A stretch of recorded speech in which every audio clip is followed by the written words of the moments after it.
काला साया। यूं तो बनारस घाट अपनी खूबसूरती के लिए बहुत प्रचलित है, पर घाट के किनारे कई राज लिए बैठे हैं। ये कहानी शुरू होती है बनारस के घाट के पास बने ममता निवास से, जहां प्रिया लाल जोड़े में ममता के घर उसकी बहू बनकर आती है। आओ आओ बहू, घर को अपने पैरों से पवित्र करो। ममता घर की दहलीज पार कर ही रही होती है कि अचानक एक बहुत गंदी सी बास पूरे घर में फैल जाती है।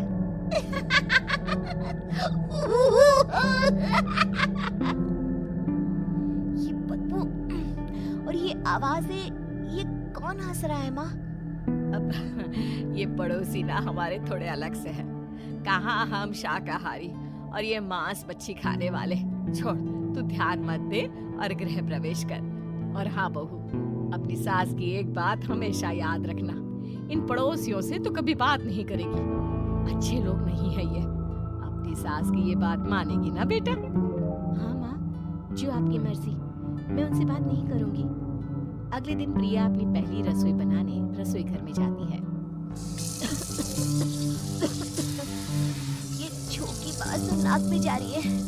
एक काम करती हूँ, खिड़की खोल देती हूँ। प्रिया खिड़की खोलने जाती है। इतने जाले, लगता है इस खिड़की को कभी खोला ही नहीं गया। पर ऐसा क्यों? ओह, नॉन वेज की स्मेल आती होगी ना। 2 मिनट के लिए खोल लेती हूँ, फिर बंद कर दूंगी। प्रिया खिड़की खोलती है। खिड़की खोलते ही उसकी नजर सामने वाले घर की खिड़की पर पड़ती है, जहाँ एक लड़की खड़ी होती है, हाथों में मेहंदी, लाल रंग की साड़ी, बिल्कुल सजी धजी, मानो प्रिया की तरह ही वो भी नई नवेली बहू हो। वो प्रिया को देखकर मुस्कुराती है। हे भगवान, माँ ने तो इनसे बात करने को मना किया था। प्रिया फौरन ही खिड़की बंद कर देती है और तवे पर चढ़े रोटी की ओर देखने लगती है, पर वहाँ रोटी ना होकर मछली पड़ी होती है। ये क्या? पहली ही रसोई में इतनी बड़ी गलती। हे भगवान, अब मैं क्या करूं? प्रिया बहुत डर जाती है और फौरन रसोई की सफाई करने और फिर सभी के लिए खाना बनाने लग जाती है। जब वो सबको खाना परोसती है, सब तो ठीक है, मैं बेकार में चिंता कर रही थी। हे भगवान, ऐसे ही बस अपनी कृपा बनाए रखना। रात के वक्त जब सब सो रहे होते हैं, तब प्रिया को पायल की आवाज सुनाई देती है, जिससे उसकी आंख खुल जाती है। ये पायल की आवाज कहाँ से आ रही है? प्रिया उठकर उस आवाज के पीछे छत की सीढ़ियों तक जाती है। तभी उसे बच्चे के रोने की आवाज आती है। प्रिया छत पर जाती है तो क्या देखती है? वही लाल साड़ी वाली लड़की अपनी गोद में एक नवजात बच्चे को घुमा घुमा कर सुला रही है। तभी प्रिया की नजर उसके पेट पर पड़ती है। ओह गॉड, ये तो प्रेग्नेंट भी है। सुनिए, बच्चा सो नहीं रहा है क्या? मैं कुछ मदद करूं? नहीं नहीं, आपके घर वालों को अच्छा नहीं लगेगा, मैं संभाल लूंगी। स्नेहा की गोद से बच्चा हाथ मारकर प्रिया की गोद में आने को छटपटाने लगता है। दोनों घर अगल बगल में बने होने के कारण प्रिया उस बच्चे को गोद में ले लेती है। प्रिया के पास आते ही वो सो जाता है। बच्चे का वो स्पर्श रात भर प्रिया भूल नहीं पाती और अगली सुबह वो छत पर कपड़े सुखा रही होती है। तभी उसे एक औरत इशारा करके बुलाती है। स्नेहा कह रही थी बाबू तुम्हारी गोद में आते ही सो गया। मैं गौरी, स्नेहा की माँ हूँ। बहू, घर आना, बाबू को खिला भी लेना।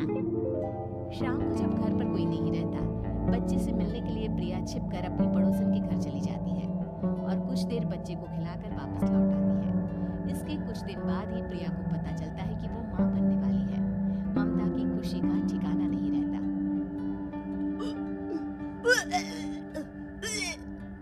माँ जी, पता नहीं क्यों उल्टी आ रही है। प्रिया भागती हुई वॉशरूम में जाती है तो हरे और लाल रंग की उल्टी करती है। उस उल्टी में से कीड़े निकलते हैं। ये क्या? खून और ये कीड़े! माँ, माँ! प्रिया की आवाज सुनकर ममता दौड़ कर आती है, पर बेसिन में कुछ नहीं होता। प्रिया हक्की बक्की रह जाती है। ये सब क्या हो रहा है? प्रिया घबरा जाती है और अपने कमरे में जाकर सो जाती है। डर के कारण वो इतनी थक जाती है कि उसकी आंख लग जाती है। तब उसे ऐसा लगता है उसके पेट पर मानो कोई बैठा हुआ हो। कौन हो? प्रिया के पेट पर एक 5 महीने की बच्ची बैठी हुई थी, जो बुरी तरह जली हुई थी। माँ, तुम ही मुझे मुझे लाई ना अपने पेट में। मैं तुम्हारी माँ नहीं हूँ। कौन हो तुम? माँ, देखो मैं जल गई बुरी तरह से। 6 महीने पेट में रहने को भी मुझे नहीं मिला। सहला दो ना माँ।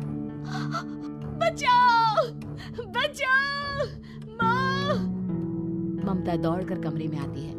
प्रिया की बातें सुनकर वो सब समझ जाती है। तू कहीं बगल वाले घर में तो नहीं जाकर आई ना बहू? मुझे माफ कर दो, मैं गई थी माँ। उस घर में सब मरे हुए हैं बहू। कई साल पहले स्नेहा उस घर में बहू बनकर आई थी। कुछ ही दिन में वो एक बच्चे को जन्म देने वाली थी। पूरा घर बच्चे के आने की खुशी में खोया था कि एक दिन अचानक उस घर में आग लग गई। सब बुरी तरह जलकर मर गए। गौरी आज भी दादी बनने का इंतजार कर रही है और इसीलिए स्नेहा ने अपना अजन्मा बच्चा तुम्हारी कोख में डाल दिया। ममता ये कह रही होती है कि पीछे से उसके पैरों को एक बच्चा पकड़ लेता है। दादी, दादी। माँ, स्नेहा की गोद में यही बच्चा था। ये बच्चा कौन है फिर? तेरी मौत है। तेरी भी दादी। जिस चीज का ममता को डर था वही हो गया। ममता निवास के ऊपर मौत ने चादर बिछा दी थी। प्रिया का पेट ऐसे बढ़ जाता है मानो 9 महीने का हो। 2 हाथ उसके पेट से बाहर निकलते हैं। बहू, संतोष को फोन कर, किसी पंडित जी को बुला बहू। प्रिया का पति भागता हुआ घर आता है। ये तो होना ही था माँ। तेरा बाप तेरे सामने आ गया तो तू सह नहीं पा रही है।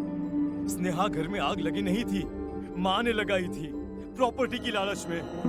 और वो बच्चा मेरी पहली पत्नी का बच्चा है, मेरा बेटा, जो कि उस आग की चपेट का शिकार हो गया था। मैंने तुमसे ये सब माँ के कहने पर छुपाया था। मुझे माफ कर दो प्रिया। तुम अगर चाहो तो यहाँ से जा सकती हो।